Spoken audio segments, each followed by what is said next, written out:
మహాపరిశుద్ధుడు మహోన్నతుడైనటువంటి యేసుక్రీస్తు పరిశుద్ధ నామమునకు మహిమ కలుగును గాక.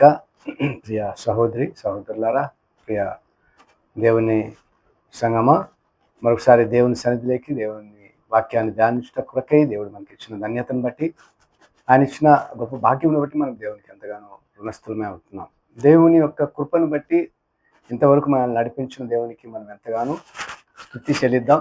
దేవుడు ఆయన మనల్ని దీవించి ఆశీర్వదించును గాక. ఈ సమయంలో మనము కొన్ని వాక్య విషయాలు నేర్చుకుందాం. మనము ప్రకటన గ్రంథ ధ్యానం, మనం ఆది కాండము ఒకరోజు, ప్రకటన గ్రంథం మరొక రోజు, అలా అధ్యాయము వెంబడి వచనం వెంబడి వచనాన్ని మనం ధ్యానిస్తున్నాం. అన్ని అధ్యాయాలు అన్ని వచనాలను మనము గమనిస్తూ ధ్యానిస్తూ దేవుని యొక్క వాక్యాన్ని మనము మనస్ఫూర్తిగా భయభక్తులు కలిగి ధ్యానిస్తున్నాం. ఇది మనం గ్రహించాల్సినటువంటి గొప్ప అంశం. సో ఏదైనప్పటికీ దేవుడు మనకు మరొకసారి అవకాశం ఇచ్చాడు. దేవునికి మహిమ కలుగును గాక. ఈరోజు మనము ప్రకటన గ్రంథము 2వ అధ్యాయం 18వ వచనాన్ని నుంచి మనం గమనిద్దాం. ప్రకటన గ్రంథము 2వ అధ్యాయం 18వ వచనం నుంచి ఇక్కడ తుయతైరా సంఘమును గూర్చినటువంటి మాట మనం చూస్తున్నాం. తుయతైరా సంఘము దాదాపుగా 4వ సంఘం. మనము 3 సంఘాల గురించి, స్మరణ గురించి, పెర్గాము గురించి, ఎఫెస్సి గురించి, ఈ 3 సంఘాల గురించి మనము గడిచిన పాటల్లో గమనించాం. ఇప్పుడు మనము తుయతైరా అనే ఈ సంఘాన్ని గురించి మనం గమనిస్తే, తుయతైరాలతో దేవుడు ఏం మాట్లాడుతున్నాడు, ఆ సంఘస్థులతో ఏం మాట్లాడుతున్నాడు. సంఘం అంటే మనుషులే, మనం అందరం కలిస్తేనే అది సంఘం. సంఘముతో దేవుడు మాట్లాడుతున్నటువంటి మాట, సంఘములతో దేవుడు మాట్లాడుతున్నటువంటి మాట. భూమి మీద ఉన్నటువంటి అనేక సంఘాలు ఉన్నాయి కదా, అనేక సంఘాలు.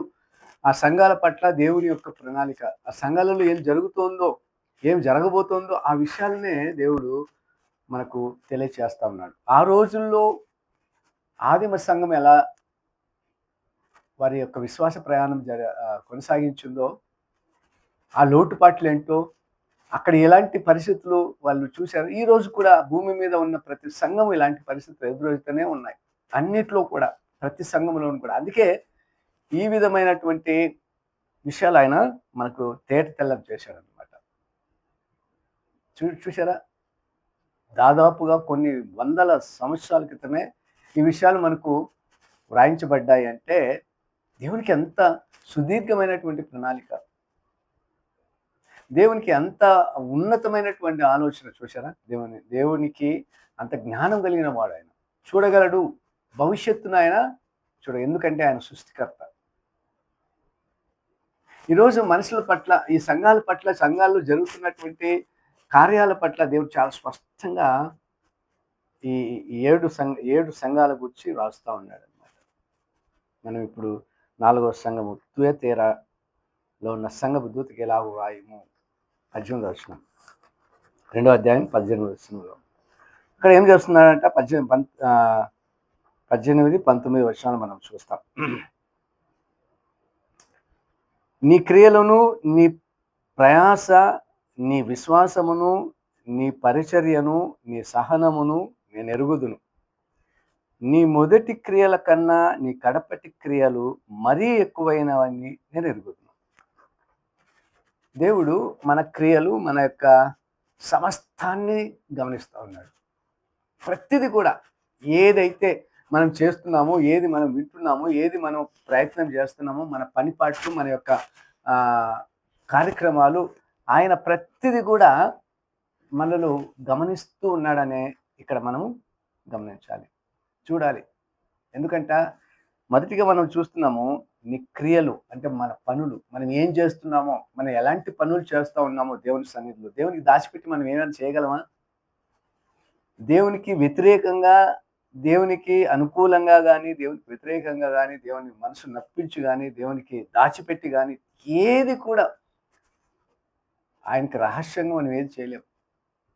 అయ్యో, ఈ పని చేసే దేవుడు తన మనసు నొచ్చుకుంటాడేమో అని దాచిపెడదామా? ఎక్కడ దాచిపెట్టగలం దాన్ని? ఎక్కడ దాచి మనం వాటిని కార్యాలు చేయగలము? అందుకే వాక్యం చెప్తున్న మాట ఏమిటంటే, నీ క్రియలు నేను ఎరుగుదును, నువ్వు చేసే ప్రతి పని నాకు తెలుసు. నీ క్రియలన్నీ నేను ఎరుగుదును అంటున్నాడు. నువ్వేం చేస్తున్నావో అవన్నీ నాకు తెలుసు. నీ ప్రయాస నువ్వు ఎంత ప్రయాస పడతా ఉన్నాడో, ఎంత కష్టపడతా ఉన్నావో, ఎంత వేదన పడుతున్నావో అది కూడా నాకు తెలుసు అంటున్నాడు. నీ క్రియలు నాకు తెలుసు, నీ ప్రయాస నాకు తెలుసు, నీ విశ్వాసం కూడా నాకు తెలుసు. అందుకే అంటున్నాడు, నీ పరిచర్యను, నీ సహనమును నేను ఎరుగుదును. నీ మొదటి క్రియల కన్నా నీ కడపటి క్రియలు మరీ ఎక్కువని నేను ఎరుగుదును. 20వ వచనం. అయినను నీ మీద తప్పొకటి నేను మోపవలసి ఉన్నది. ఏమనగా తాను ప్రవక్తను చెప్పుకొనుచున్న యెజెబెలను స్త్రీ నీవు ఉంచుకొనుచున్నావు. జారత్వం చేయుటకును విగ్రహారాధనకు బలి ఇచ్చిన వాటిని తినుటకును అది నా దాసులను బోధించుచున్నది, వారిని మోసపరచుచున్నది.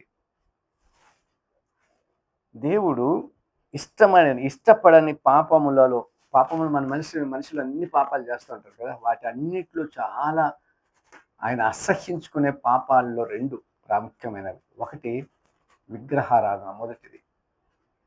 ఇది ఆయనకు చాలా పెద్ద నేరంగా భావిస్తాడు. 2 వ్యభిచారం. మొదటిది విగ్రహారాధన, రెండోది వ్యభిచారం. ఇక్కడ అదే ఆ రెండిటిని ఆయన మాట్లాడుతున్నాడు, గద్దిస్తూ ఉన్నాడు. ఏమని? మీరు చేస్తున్న తప్పు.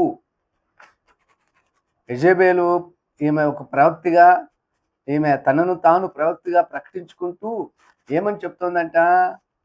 మనం ఏమైనా చేసిపోయిన వాక్యాల్లో మనం ఈ మాట గమనించాం, పోయిన ధ్యానాల్లో. మనం కొంతమంది ఎలా ఉన్నారు తెలుసా? కొంతమంది ఏం బోధిస్తున్నారు తెలుసా? నువ్వు ఎట్లన్నా బ్రతుకు, ఎట్లన్నా జీవించు, ఏ స్థితిలోన్నా ఉండు నువ్వు, కానీ నువ్వు ప్రార్థన చేయి, సరిపోతుంది. దేవుడు నిన్ను క్షమించేస్తాడు. ప్రార్థన చేస్తే చాలు. అదేనా? అందుకొరకేనా నువ్వు ప్రార్థన చేయటానికైనా తన ప్రాణం పెట్టింది ఆయన? నువ్వు ప్రార్థన చేసి క్షమించటానికైనా తన ప్రాణం పెట్టింది. మారు మనస్సు కావాలి. 20వ వచనంలో అదే అంటున్నాడు. 21వ వచనంలో అదే చూడండి. మారు మనస్సు పొందుటకు నేను వారికి సమయం ఇచ్చి తిని గాని అది తన జారత్వం అంటే వ్యభిచారం, జారత్వమును విడిచిపెట్టి మారు మనస్సు పొందనొల్లదు. చాలా స్పష్టంగా చెప్తా ఉన్నాడు. తన జారత్వాన్ని విడిచిపెట్టి మారు మనసు పొందడం లేదు. అంత క్లియర్గా చెప్తున్నాడు చూశారు దేవుడు. అంటే ఇప్పుడు జరుగుతున్నటువంటి సంఘాలలో జరుగుతున్నటువంటి పరిస్థితులు ఇవే. చాలా సంఘాలలో వారు జారత్వం చేస్తూనే ఉన్నారు.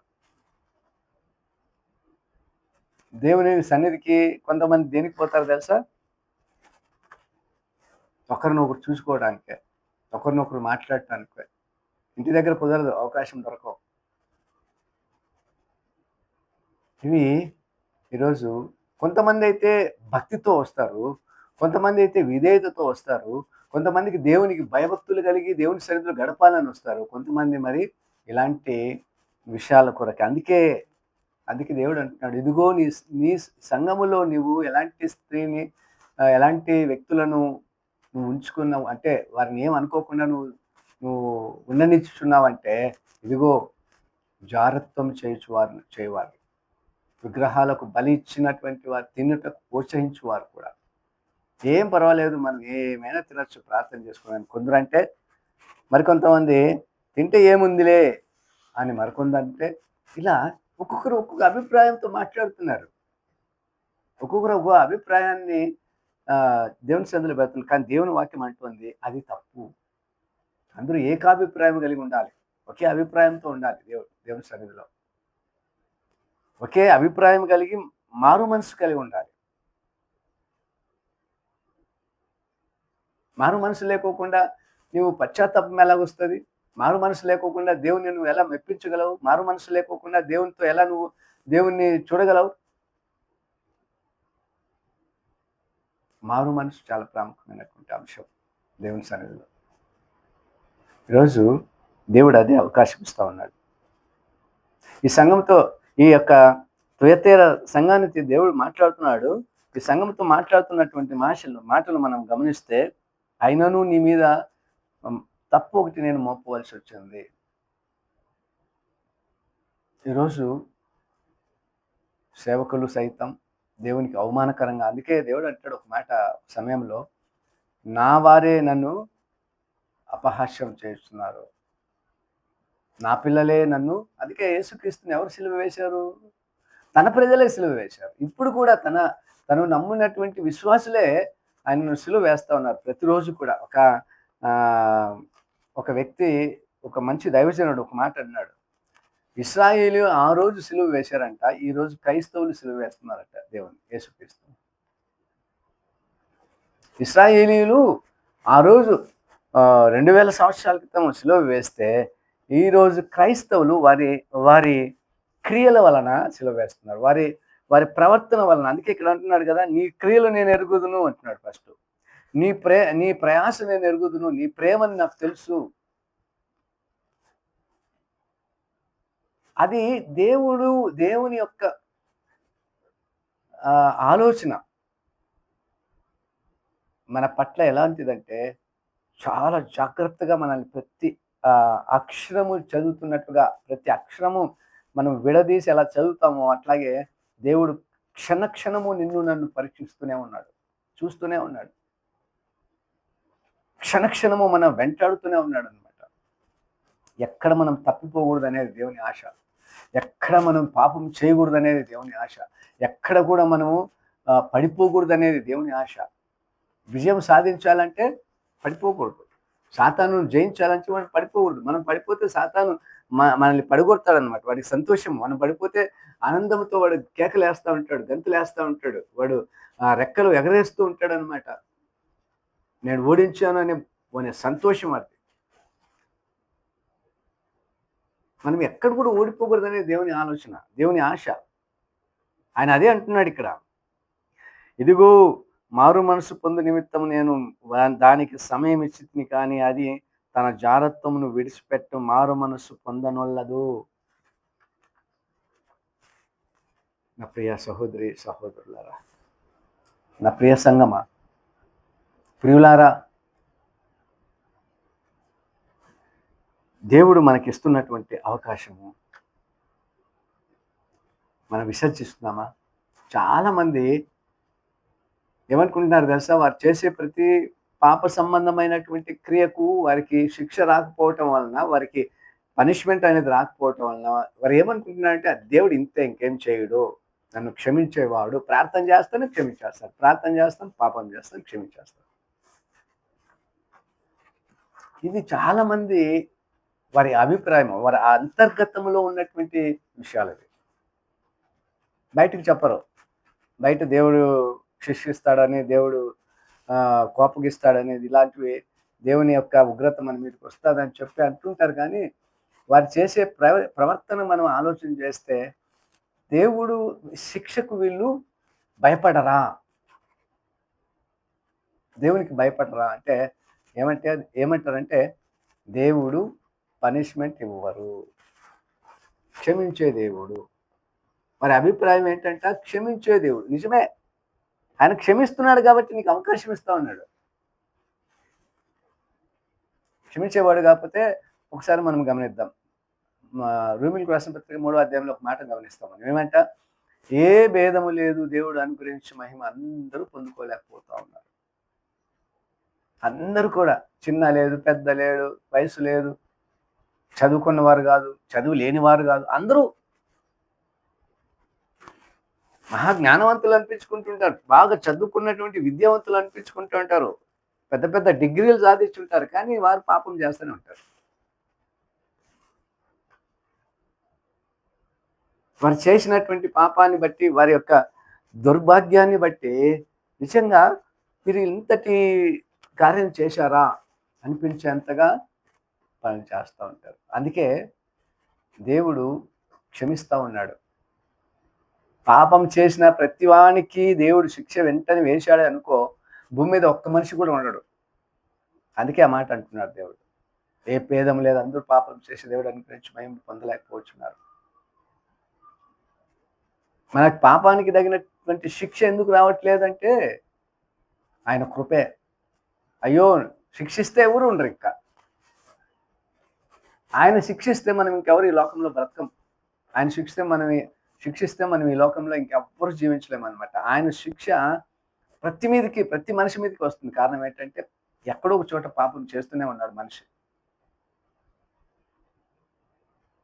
ఆయన శిక్షించడానికి పెద్ద పని కాదు. ఒక్క క్షణమే. కానీ శిక్షిస్తే మళ్ళీ మనిషి ఇంకా ఏ ఆధారం ఉండదు మనిషికి. ఏ అవకాశం ఉండదు మనిషికి. ఒక్కటేసారి అతను ఎక్కడికెళ్ళాలో అక్కడికే వెళ్ళిపోతాడు. నరకానికే. కాబట్టే ఆ నరకానికి వెళ్ళకూడదని అవకాశం ఇస్తా ఉన్నాడు. మారు మనసు పొందుతారేమో. మారు మనసుకు ఒక అవకాశం ఇస్తూనే ఉన్నాడాయన. మారు మనసుకు దేవుడు అవకాశం ఇస్తుంటే మనుషులేమనుకుంటున్నాడు, దేవుడు ఏం చేయడులే, దేవుడు క్షమించే దేవుడులే, దేవుడు మారు మనసుకు సమయం ఇచ్చే దేవుడులే, ఇప్పుడే ఆయన ఏం కాదులే, ఏం చేయడులే. ఇది మరికొంతమంది అయితే దేవుడు లేడు అని కొంతమంది అంటుంటే, దేవుడు ఏం చేయగలడు అని మరి కొంతమంది అంటుంటే, సో దేవుడు మాత్రము ఆయన మౌనంగా చూస్తూ ఉన్నాడు. మౌనంగా చూస్తున్నది ఎందుకంటే అవకాశం ఇచ్చి మారు మనసు పొందుతావుగలమో, మారు మనసుకు తగిన ఫలితాన్ని ఫలిస్తావేమో చూస్తా ఉన్నాడు ఆయన. ఎందుకంటే దేవుడు చెప్తా ఉన్నటువంటి మాట మనం ఒకసారి గమనిద్దాం.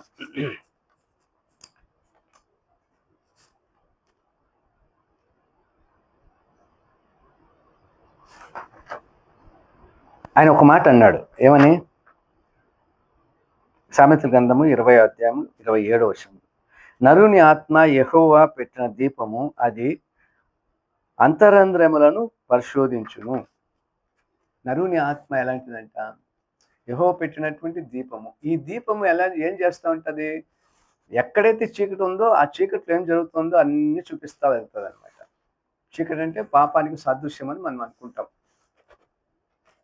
చీకట్లోనే పాపం ఎక్కువగా సాతాను చేయిస్తూ ఉంటాడు.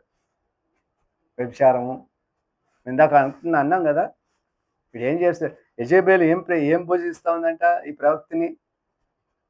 ఈ ప్రవక్త కాకపోయినప్పటికీ ప్రవక్త అని చెప్పుకుంటూ ఏం బోధిస్తూ ఉందంటే జారత్వం బోధిస్తూ ఉంది. అంటే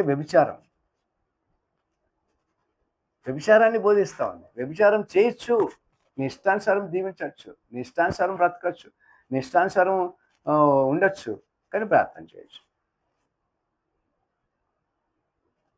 ఈరోజు సంఘాల్లో ఇలాంటి బోధ వచ్చేస్తూ ఉంది. జాగ్రత్త ప్రియులారా, జాగ్రత్త. దేవుని వాక్యాన్ని చదువుదాం. దేవుని వాక్యం ఏం చెప్తుందో ఉన్నది ఉన్నట్లు మన వాక్యాన్ని ధ్యానిద్దాం. దేవుని వాక్యం ఏదైతే ప్రేరేపిస్తుందో అది మనం చదువుదాం. ఒకరు ఏదో చెప్పేశారో వారు ఆకర్షణీయంగా, మీకు తెలుసా, ఎప్పటికి కూడా సాతాను బోధ చాలా ఆకర్షణీయంగా ఉంటుంది.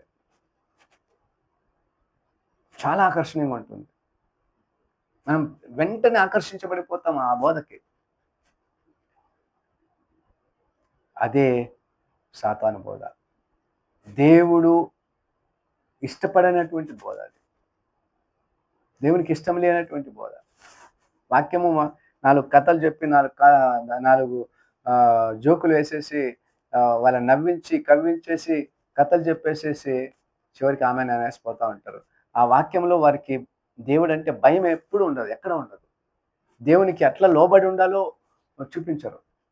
దేవునికి మధ్య భయం భక్తులు కలిగి ఉంటే నీవు ఆశీర్వదించబడతావు అనే విషయము చెప్పినట్లే ఉంటుంది, కానీ అందులో భయం ఉండదు. ఈరోజు చాలామంది సేవకుల్లో ఉన్నటువంటి విషయాలు ఇవే.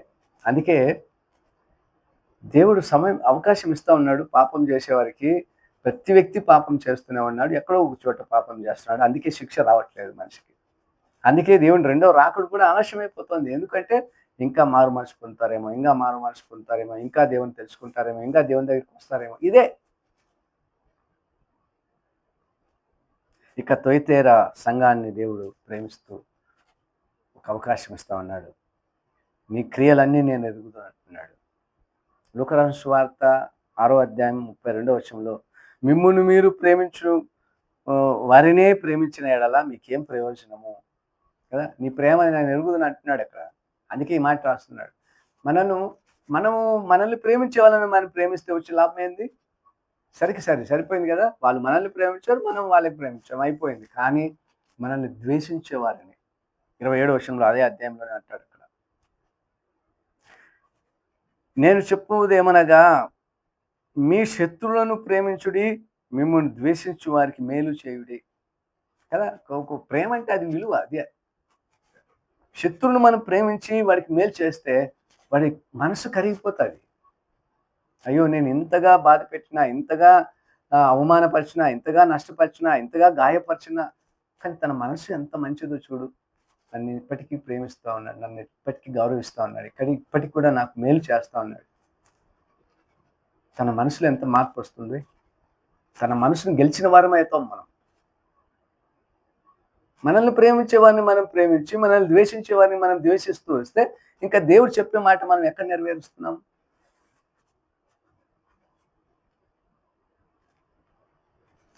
నీ విశ్వాసము నేను ఎరుగుదును అంటాడక్కడ.